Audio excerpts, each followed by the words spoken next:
1 Crônicas, capítulo 21, é a nossa meditação de hoje. Nós encontramos aqui um momento de correção na vida de Davi, deixando bem claro para nós que Davi ele era um homem falho e que ele pecava também. Ele não era um homem que não pecava. Ele era um homem segundo o coração de Deus, mas um homem segundo o coração de Deus não é um homem que não falha, né? Um homem segundo o coração de Deus é um homem que se arrepende dos seus pecados e se conserta. Aqui nesse texto nós encontramos o momento em que Davi ele entristece a Deus porque ele faz um recenseamento do povo, uma contagem do povo, e isso foi mal aos olhos de Deus por alguns motivos.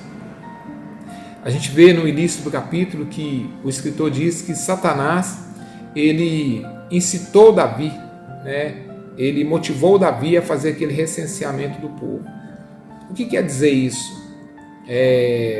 Pode significar realmente uma ação do próprio diabo diretamente contra Davi, para que ele desagradasse a Deus, mas talvez uma ação indireta também através dos próprios inimigos, porque a palavra Satanás ela significa inimigo, né?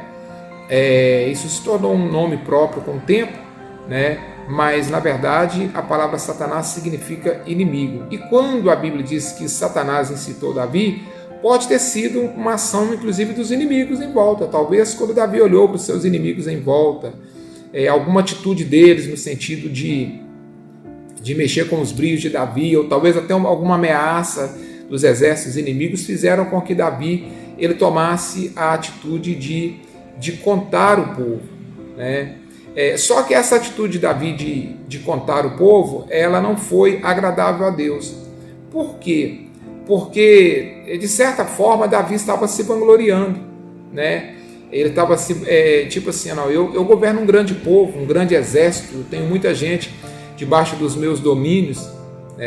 Israel é um povo forte e eu sou o governador desse povo, né? E essa atitude de Davi, ela desagradou a Deus talvez por causa da arrogância dele, de não reconhecer quem era ele. Nesse momento ali, né, ele era somente um instrumento, como ele já tinha reconhecido em outras vezes, que a obra ela era totalmente do Senhor. Engraçado que o comandante de Davi, do exército de Davi, Joabe, aquele que Davi manda contar ao povo, ele não agradou muito da atitude, tentou até fazer Davi mudar de posição, porque ele entendeu que o que Davi estava fazendo não era muito certo. Mesmo Davi sendo rei, Joabe conhecia o coração de Davi e conhecia Deus. Então ele tenta fazer Davi mudar de ideia, mas não adiantou, a ordem do rei prevaleceu. Então Joabe ele meio que descumpriu a ordem, porque a tribo duas das tribos, né, ele excluiu, especialmente a tribo de Levi, ele excluiu da contagem porque era tribo de sacerdotes, tribo de pessoas que serviam no templo. Talvez com isso ele estivesse poupando aquele povo de uma maldição sobre eles, porque quem pecou foi Davi, mas a nação pagou por isso, porque Davi ele era o rei daquela nação. Então todo mundo sofreu a consequência do pecado de Davi.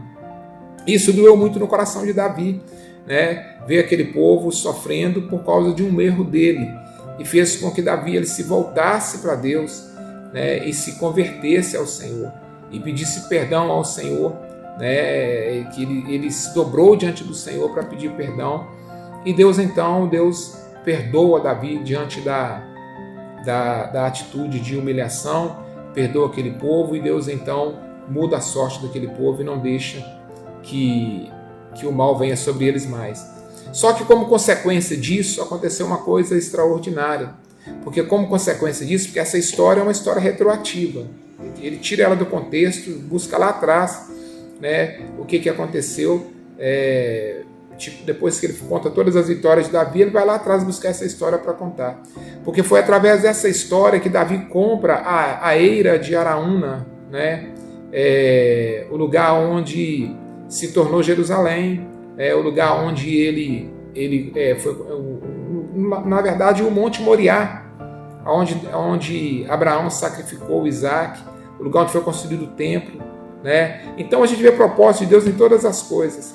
Davi ele vai até lá, compra aquele lugar e faz ali um altar e sacrifica ao Senhor para Deus poder perdoar o pecado dele e não destruir mais aquele povo. Então, a propósito de Deus em todas as coisas. O que nós aprendemos com tudo isso? Nós aprendemos algumas coisas. Primeiro, confiar no Senhor, né? Davi, por um momento, ele deixou de confiar. Ao contar aquele povo e saber qual o tamanho do seu exército, de certa forma, se tornou uma desconfiança contra Deus. Independente da quantidade de pessoas que ele tivesse, Deus sempre daria vitória para ele nas batalhas. Então, ele não precisava de contar exército. Segunda coisa, né? Tomar cuidado com a arrogância. Às vezes Deus coloca coisa na nossa mão e a gente acha que nós somos o tal porque nós temos aquilo que Deus nos deu. Foi Deus que nos deu, é dele. Né? Então, como é que eu vou pensar que eu sou melhor porque eu conquistei alguma coisa que Deus me deu? Quando nós conquistamos alguma coisa que Deus nos deu, na verdade Ele nos deu, mas é dele. Né? Não é nem mérito nosso, quem sabe. Talvez seja, talvez é porque a gente dedicou um pouco mais, buscou mais a Deus e Deus viu que podia contar com a gente, mas a glória é dele. Não podemos tirar essa glória que é do Senhor. Davi, ele se vangloriou por causa daquele povo, né?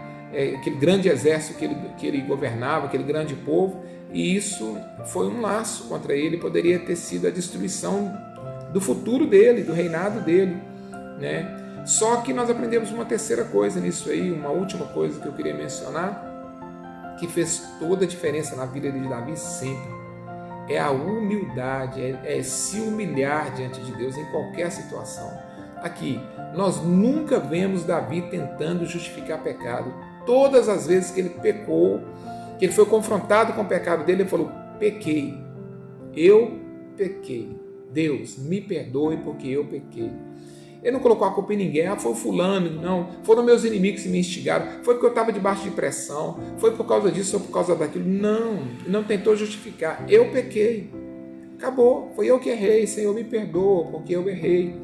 Eu não devia ter errado, mas eu errei, então que o Senhor me perdoe, que o Senhor me purifique, que o Senhor me transforme, né? Que o Senhor apague o meu pecado. Ele se arrependeu sempre. Por isso que ele se tornou um homem segundo o coração de Deus. Não porque não pecasse, mas porque quando ele pecou, ele não tentou encobrir o pecado dele. Ele confessou e deixou. E a Bíblia diz que aquele que confessa e deixa, alcança misericórdia. Tenta esconder seu pecado, não. Pecou? Deus, eu pequei, me perdoa. Me perdoa. E Deus, ele vai te perdoar. Senhor, nós te louvamos e te agradecemos pela tua infinita misericórdia. Tu és um Deus de amor que tem cuidado de nós.